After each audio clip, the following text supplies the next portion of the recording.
હર્ષ સંઘવીએ બોલાવી છે, જેના દ્રશ્યો આપણા ટીવી સ્ક્રીન પર છે।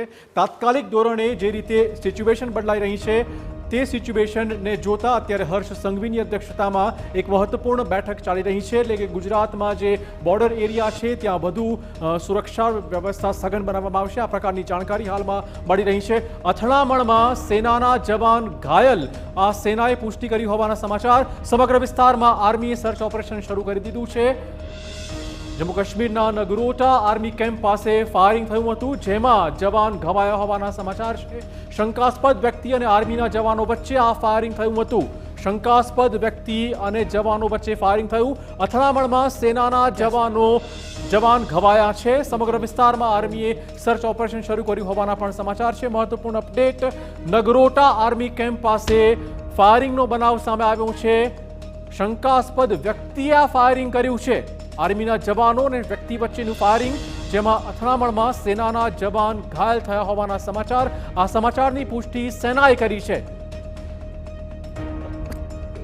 અજયભાઈ, જે રીતે ચીન અને અમેરિકા આ બંનેનું વલણ સામે આવ્યું છે આખા આ ઘટનાક્રમ દરમિયાન, કયા દેશને, કઈ મહાસત્તાને રસ છે કે પાકિસ્તાન નેસ્તોનાબૂદ ના થાય?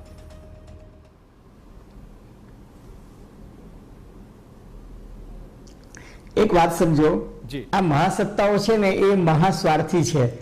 એમને રસ જે છે એ કેપિટલ માઇન્ડસેટ વાળો છે। એમને રસ પોતાનો વેપાર વૃદ્ધિ કરવામાં છે।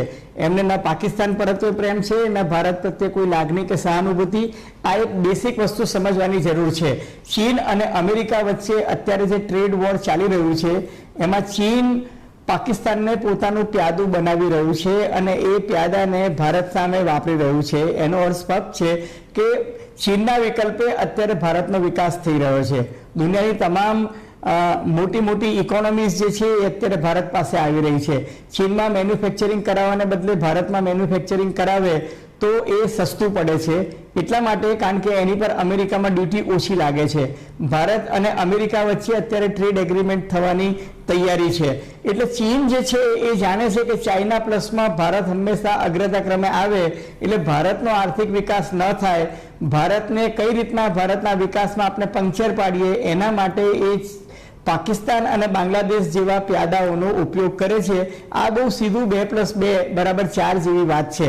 પાકિસ્તાન જે છે એ અત્યારે ચીનના હાથમાં રમી રહ્યું છે, કારણ કે ચીન એને સસ્તું આપવાની વાત કરી રહ્યું છે, ચીન એને ટેકનોલોજી આપવાની વાત કરી રહ્યું છે। અને આપણે સૌ જાણીએ છીએ કે પાકિસ્તાન જે છે એ આર્થિક રીતે કંગાળ, પાયમાલ, ગરીબ, ભિખારી જેવો દેશ છે કે જે એશિયન ડેવલપમેન્ટ બેંકથી માંડીને ઇન્ટરનેશનલ મોનિટર ફંડ પાસે જઈને વ્યાજ ચૂકવવા માટે ભીખ માંગી રહ્યું છે। 2 દિવસ પહેલા આ પાકિસ્તાન એ હતું કે જેને દુનિયાભરના ઇસ્લામિક દેશોને બીજા બધાને વિનંતી કરી હતી કે ભારત સાથેના યુદ્ધમાં અમે ખુવાર થઈ ગયા છે આર્થિક રીતે, એટલે અમને મદદ કરો। અને બે પરિબળો ચોક્કસ 2 દિવસથી ઘટનાક્રમમાં સામે આવ્યા। એક તો IMF જે ફંડ પાસ કર્યું એનાથી કદાચ પાકિસ્તાનનું મનોબળ વધી ગયું અને માટે આજે એણે સીઝ ફાયરનું જાહેરાત પછી પણ ઉલ્લંઘન કર્યું છે। અને બીજી બાજુ ચીનનો સપોર્ટ પડી રહ્યો છે, એટલે પાકિસ્તાનના સપોર્ટમાં જે ઘટનાક્રમ બની રહ્યા છે તે તેને ઉશ્કેરી રહ્યા છે કે ભારત સામે નાકામ નિષ્ફળ પ્રયત્નો કરે યુદ્ધના।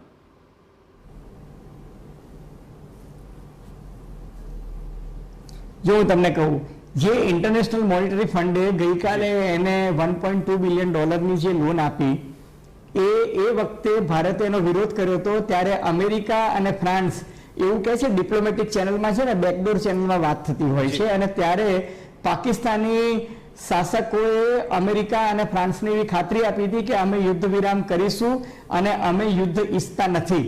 તમે જુઓ તો પાકિસ્તાની વિદેશ મંત્રી, પાકિસ્તાની સંરક્ષણ મંત્રીનું ગઈકાલનું નિવેદન એ જ હતું કે અમે શાંતિ ઈચ્છીએ છીએ। એટલે એ નિવેદનને ફેસ વેલ્યુ પર લઈ અને ઇન્ટરનેશનલ મોનિટરી ફંડે આ ફંડ જે છે એ $1 બિલિયન રિલીઝ કરી દીધું। હવે એ ફંડ રિલીઝ થયા પછી પાકિસ્તાન ફોર્મમાં આવી ગયું અને બીજી તરફ ચીને ટેકો આપી દીધો। એટલે આ બધી વસ્તુઓ જે છે ને, અમેરિકા પોતાના ઇન્ટરેસ્ટથી જોતું હોય, ફ્રાન્સ પોતાના ઇન્ટરેસ્ટથી જોતું હોય, ચીન પોતાની ગણતરીઓમાં રાખતું હોય છે। ભારતે છે ને પેલા રવિન્દ્રનાથ ટેગોરે કહ્યું હતું ને, આમ એકલો જાને રેની નીતિ જ અપનાવવી પડશે। બિલકુલ, ટૂંકમાં દરેક આ ઘટનાક્રમ પર પોતાના રોટલા શેકી રહ્યું છે તેવું ચોક્કસ લાગી રહ્યું છે।